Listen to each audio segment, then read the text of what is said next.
What's cooking, folks? Vermillion Phoenix here, and today I'm jumping back into some more Orcs Unchained. Now, this time I am going into the restricted section on War Mage. Now, because this was a map that was released with the most recent 1.7 patch, this map I was not able to complete when I was anywhere near close to the level. So, my hero damage is going to greatly outlevel what's available here. But I think the most important thing here is probably going to be the trap setup. So let's take a look at that. And I've been running through this with a good amount of characters. I've already done it with Max. I haven't 5-starred yet, but I think I pretty much know how. Although with the new mechanics, or I should say the changes since the recent patch, your barricades don't repair themselves anymore, and it's going to be more important to keep an eye on what's available to you as far as you, the amount of durability left on your barricades in between waves. Now, I think this trap setup works particularly well for me. You don't really need to use everything here, but the ice shards and floor scorchers give you pretty good coverage between the bookshelves, and I think that's something that's good to pay attention to. So let's go ahead and jump into that. And excuse me if my voice sounds a little hoarse. I'm still getting over the flu, so hopefully it doesn't make everything too bad here. But let's see.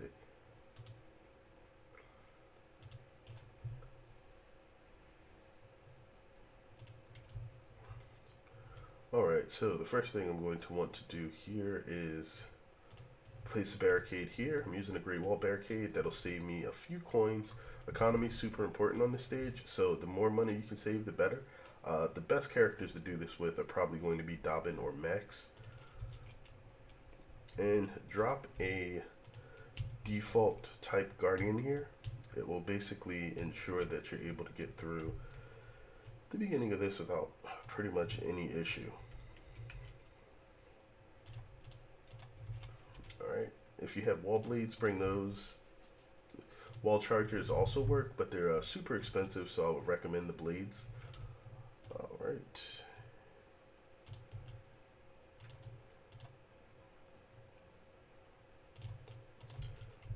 And then we kind of just make an area of ice shards there. If you get more, you can weaken the enemies that are coming around this path by placing more ice shards around the corner. But your Guardian really will be able to clean up the majority of what's coming through here. And if you're playing a melee character, you pretty much should just fight over your traps, as that'll allow them to refire on enemies that you're in combat with. So let's go.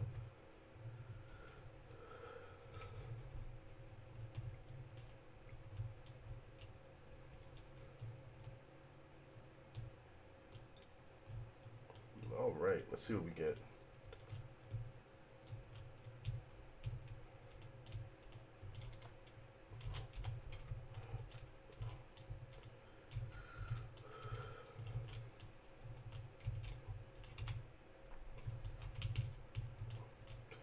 Now again, my hero damage is going to be super high, so if you're playing this as a newcomer, you're not going to be dealing as much damage as I am at the moment.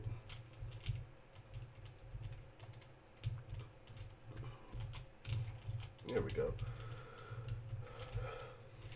Blackpaw's E generates a lot of his, or regenerates a lot of his HP. So whenever your HP starts to get, or whenever it starts to dip even a little bit, you can pretty much just mash E to get about 40% of it back.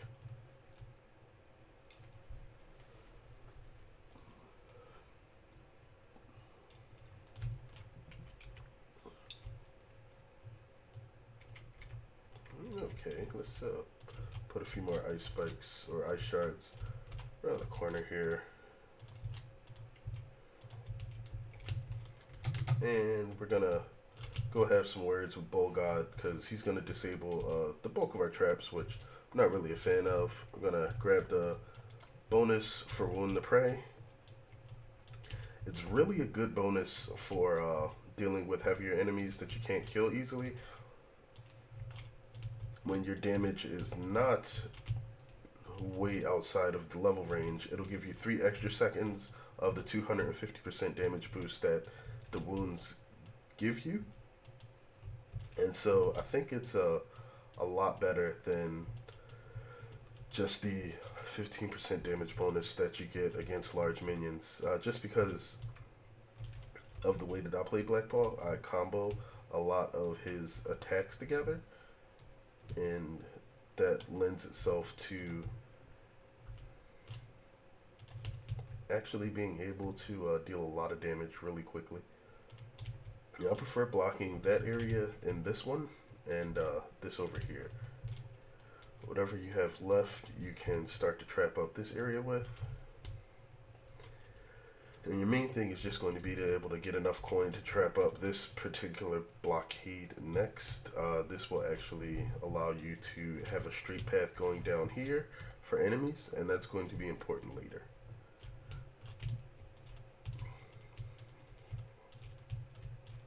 Now you want to try to preemptively kill as many of these kobolds as possible. Blackpaw has the most room for error with this out of all the melee characters, just because his movement's a little bit better with Pounce. But if you're playing somebody that is not Blackpaw and they're melee, be super careful. Oh, no you don't. Okay, alright, nobody got past me. I'm good.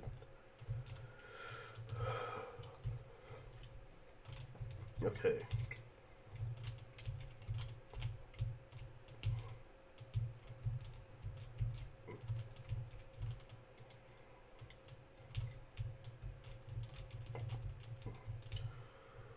Alright, that's good. Now we're going to have some explosive kobolds show up. Not really our favorite kind of guys right now. But if you're unlucky, they will attempt to blow up that area on the left. If not, then they'll path over here and you can just sort of swing at them. And then you'll have absolutely nothing to worry about. Now, for this area, what I like to do, it looks sort of weird, but it gives you a lot of coverage. We're going to make a floor scorcher. One guy got past me. Okay. Just hop the barricade and smack him. Alright. And then after we build that floor scorcher, we build another set of ice spikes sort of going across it.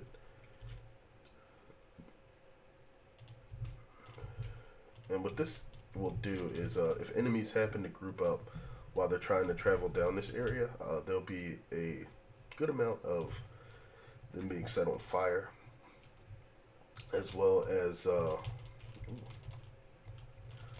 them getting knocked back if they're small, and in addition to that, they may even freeze a little bit for you. So be sure to check on the health of your barricades pretty much all the time.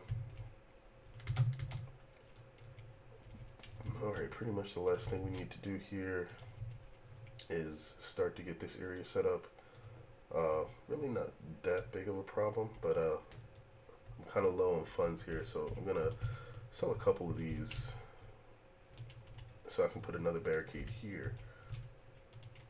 And then we're going to toss up this temple alarm gong here and here. Now the alarm gong has changed so that it no longer mesmerizes enemies. It is now a 70% slow. Excuse me there. Sorry. However, it being a 70% slow is pretty huge. This gives us our literal first ceiling slow trap in the game. So I feel like that's pretty dynamic. You can slow from the ceiling instead of just on the ground now. Seems to be refund. Oh no, it's because I have two of them.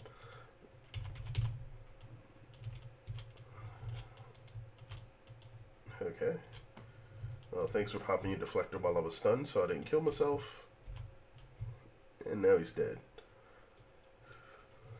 So Blackpaw wouldn't really have much of an issue dealing a lot of damage there. Alright, these guys, make sure that they don't get to your barricades. As long as they do not, once you take out the last one of those, you will want to hop back down here and start dealing with these guys. Get your gnolls out with Blackpaw just so that they can absorb some of the damage happening.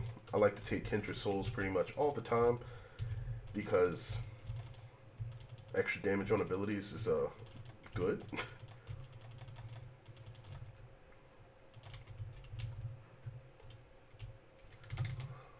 Okay.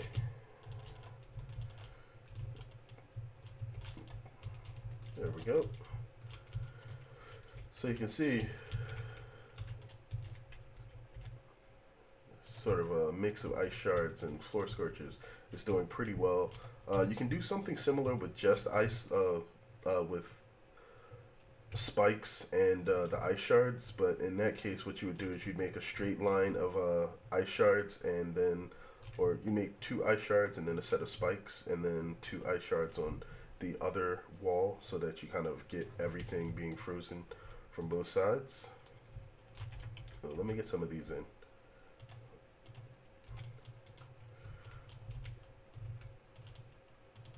Alright. Let me get back out here. Actually start building some traps along the end here. Now you can, like, the reason that I took the wall blades again is just because of how cheap they are. They do about the same amount of damage as wall chargers, although it's physical instead of lightning, so you don't get those nice lightning explosions. But again, with this stage requiring pretty proficient use of your economy, that's one of the key things. Alright, so that'll even be able to burn the guys that are coming out of there now. Oh well.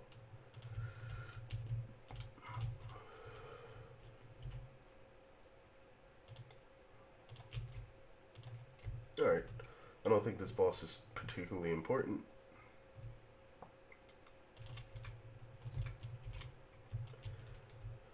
Alright, we dealt a good amount of damage to them. Now our main thing is just making sure that we don't have to deal with any kobolds. The boss here, I think, maybe Orphan? No, it was Dread. Okay. Dread's pretty much no problem. Alright, we're going to grab Call of the Wild for that extra noble. Whoa. I was about to summon, and one of the things that's kind of interesting with Blackpaw is that as far as his gnolls go, you cannot summon them unless you have enough space for the gnolls to jump out of the ground. So if you're too close to walls, you can't actually summon them. Be very careful with that, and it looks like that worked out pretty well.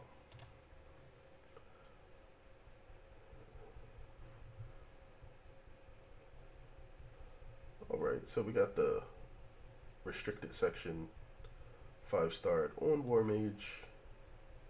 10 minutes. I'm not even sure what the par was for it.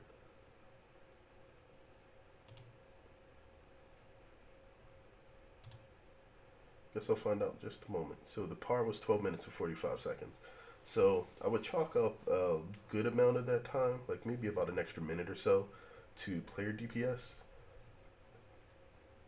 Now, one other thing that's sort of interesting is there are leaderboards as of 1.7 for every map, so you can check the score on everything. And I found that a lot of the maps have higher scores with not getting 5 stars, which likely is things like time bonuses. But other than that, that should get you guys the chests on this stage. If you'd like to see another solution with maybe some different traps, let me know, and I'll see what I can do about getting something up. Other than that, thanks as always for watching. I sincerely appreciate it. And until next time, guys, have a good one.